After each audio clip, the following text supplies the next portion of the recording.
अस्सलाम वालेकुम। Welcome to unique English centre. I am Danish Abbas और आज हमारा 8th लेक्चर है और इसमें हम करेंगे past perfect continuous tense. Past perfect continuous tense की जो बेसिक पॉइंट्स हैं तकरीबन जो मैंने आपको हर टेंस में बताई हैं। इसके जो हेल्पिंग वर्ब है सिर्फ और सिर्फ एक है, हैड बीन। इसमें जो फॉर्म ऑफ वर्ब लगेगी वो लगेगी वर्ब फोर या फिर इंग फॉर्म लगेगी। इसका हम पहले अफर्मेटिव करेंगे क्योंकि हमने हर टेंस में पहले अफर्मेटिव ही किया हुआ है। सो अफर्मेटिव का जो फार्मूला है वो है सब्जेक्ट, हेल्पिंग वर्ब, वर्ब की फोर्थ फॉर्म, ऑब्जेक्ट और एडवर्ब ऑफ टाइम।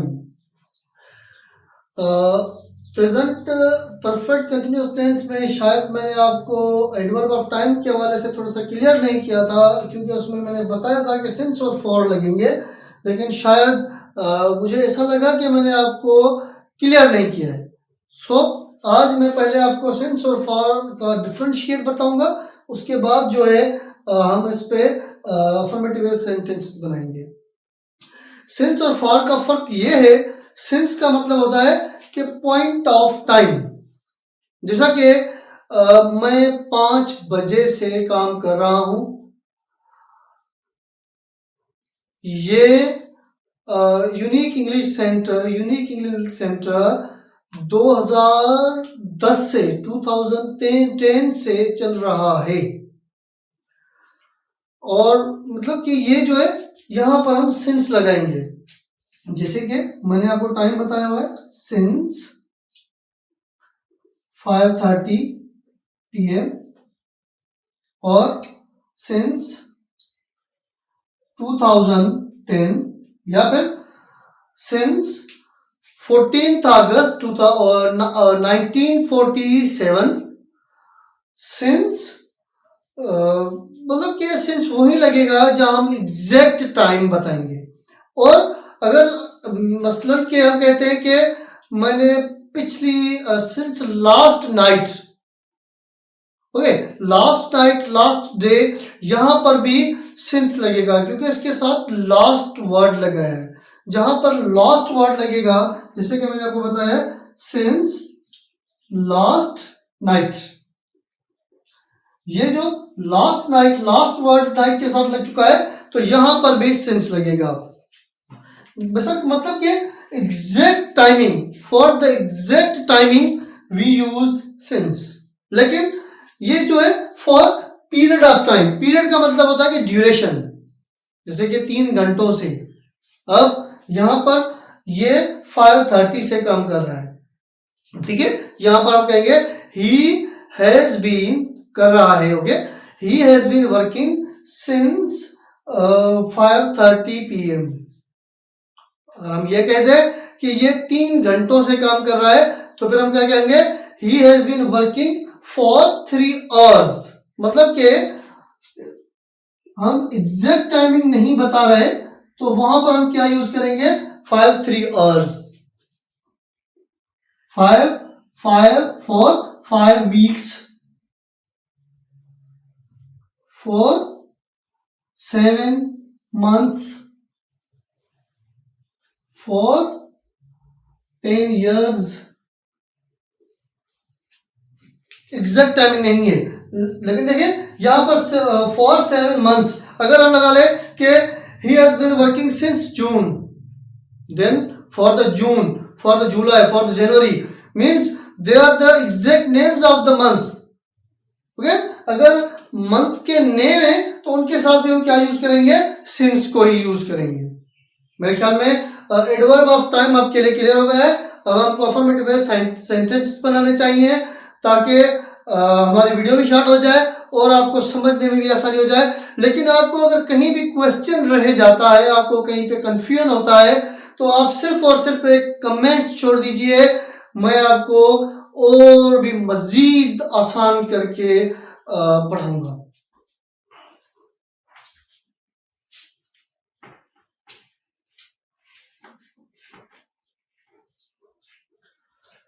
जैसे कि यहां पर हमारा हेल्पिंग वर्ब एक ही है तो हमें डिफरेंशिएट करने की कोई जरूरत नहीं कि आई वी यू इनके साथ कौन सा हेल्पिंग वर्ब लगेगा, क्योंकि हर सब्जेक्ट के साथ हम हैड बीन यूज करेंगे। as I had been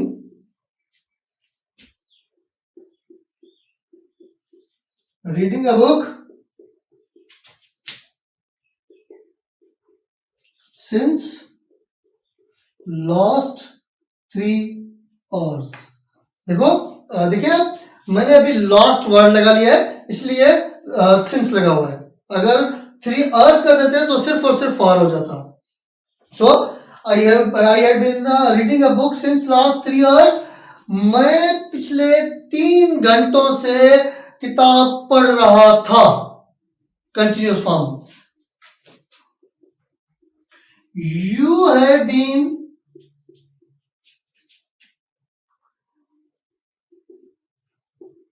listening songs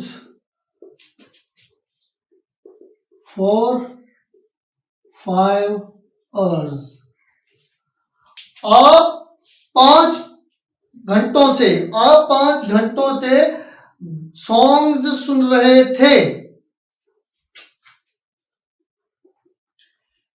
He had been playing game. He had been playing a game since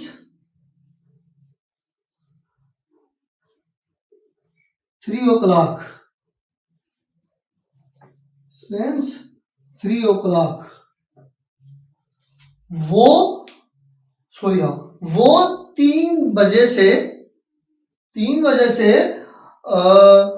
game खेल रहा था. She had been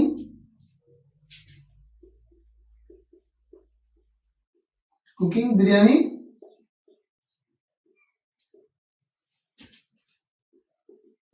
for 2 hours.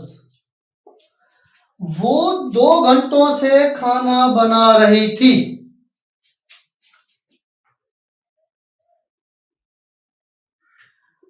They had been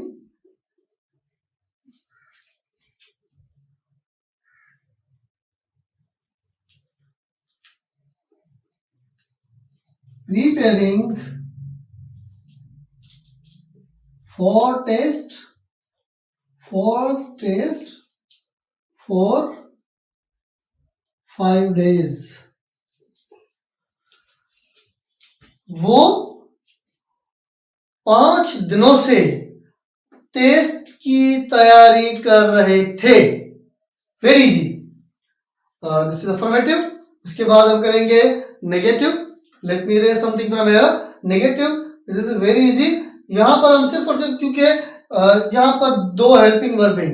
एक बात आपकी फॉर योर नॉलेज, एक बात आपको बताना चलूं, अगर 2 हेल्पिंग वर्ब हो या 3 हेल्पिंग वर्ब हो, लेकिन नॉट जो है नेगेटिव में, वो जो पहला हेल्पिंग वर्ब होगा उसके बाद लगेगा. फिर चाहे 2 हेल्पिंग वर्ब हो, 3 हेल्पिंग वर्ब हो, फिर नॉट कहाँ आएगा? पहले हेल्पिंग वर्ब के बाद, चाहे कहीं भी हो in the grammar. Let's come to something for anything here.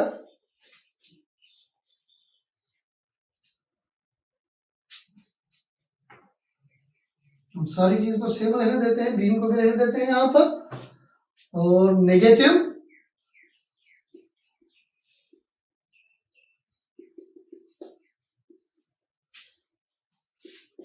Plus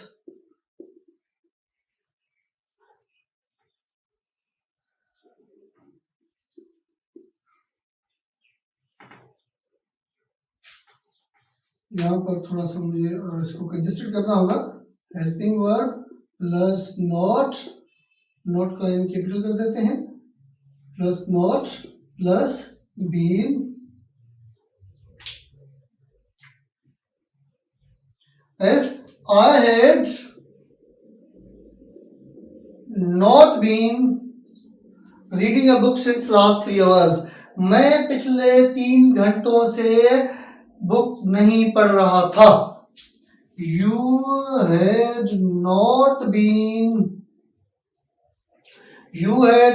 been listening songs for 5 hours. आप 5 घंटों से सॉन्ग्स नहीं सुन रहे थे। He had not been playing a game since 3 o'clock. वो 3 बजे से गेम नहीं खेल रहा था। She had not been cooking biryani for 2 hours. वो 2 घंटों से बिरयानी नहीं बना रही थी। They had not been preparing for test for 5 days. वो टेस्ट की तैयारी, वो 5 दिनों से टेस्ट की तैयारी नहीं कर रहे थे। मतलब कि 5 दिनों से पहले शायद वो कर रहे थे, लेकिन 5 दिनों के बाद वो अब 5 दिनों से वो टेस्ट की तैयारी नहीं कर रहे। अगर हम यहाँ पर लॉस लगा लेते तो यहाँ पर सिंस आ जाता। Let me raise something here, now negative, उसके बाद हम इंटरोगेटिव करने जा रहे हैं। Interrogative is also very easy. Head को यहाँ पर लेके आएंगे, नॉट को इरेज कर देंगे, हेड आई बीन।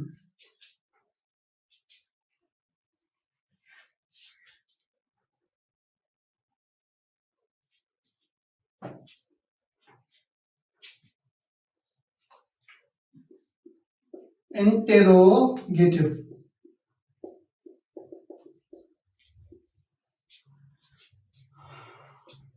यहाँ पर डायरेक्ट हेड लिख देते हैं या फिर हेल्पिंग वर्ब लिख लें आप। शायद हेड जो है वो ज्यादा सूटेबल है, क्योंकि इसके हेल्पिंग वर्ब जो है हम कह रहे हैं कि 2 हैं, तो बीन वहां जा रहा है लेकिन हेड यहाँ आ रहा है, तो इसलिए। और in the last we'll put question mark. Had I been reading a book since last 3 hours? क्या मैं पिछले 3 घंटों से बुक पढ़ रहा था? Had you been listening songs for 5 hours? क्या आप 5 घंटों से सॉन्ग सुन रहे थे? Had he been playing a game since 3 o'clock? क्या वो 3 बजे से गेम खेल रहा था? Had she been cooking biryani for 2 hours? क्या वो 2 घंटों से बिरयानी बना रही थी? Had they been preparing for test for 5 days? क्या वो 5 दिनों से टेस्ट की तैयारी कर रहे थे? Very easy. Let's come to negative. Interrogative, negative. कुछ भी नहीं है, सिर्फ और सिर्फ सब्जेक्ट और बीन के बीच में हम क्या करेंगे, नॉट को इंक्लूड कर देंगे। नॉट, सेम थिंग, सिर्फ और सिर्फ सब्जेक्ट और बीन के बीच हम नॉट को रखते जाएंगे। मेरे ख्याल में इसमें आपके लिए मीनिंग निकालना भी वेरी आसान हो जाएगा, वेरी इजी हो जाएगा। Had I not been reading a book since last 3 years? क्या मैं पिछले 3 घंटों से किताब नहीं पढ़ रहा था? Had you not been listening songs for 5 hours? क्या आप 5 घंटों से सॉन्ग्स नहीं सुन रहे थे? Had he not been playing a game since 3 o'clock? क्या वो 3 बजे से गेम नहीं खेल रहा था? Had she not been cooking biryani for 2 hours? क्या वो 2 घंटों से बिरयानी नहीं बना रही थी? Had they not been preparing for test for 5 days? क्या वो 5 दिन से टेस्ट की तैयारी नहीं कर रहे थे? I think this is very easy for you guys.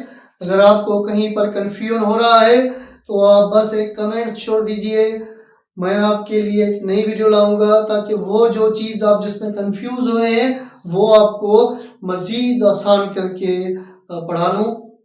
और अगर आपको इस पे थोड़ा सा ग्रिप आ गया है तो बस आप एक काम कीजिए, अपने घर में, ऑफिस में और समथिंग एल्स जस्ट इसकी प्रैक्टिस कीजिएगा, ये आपके लिए आसान हो जाएगा। The more you practice the more you learn.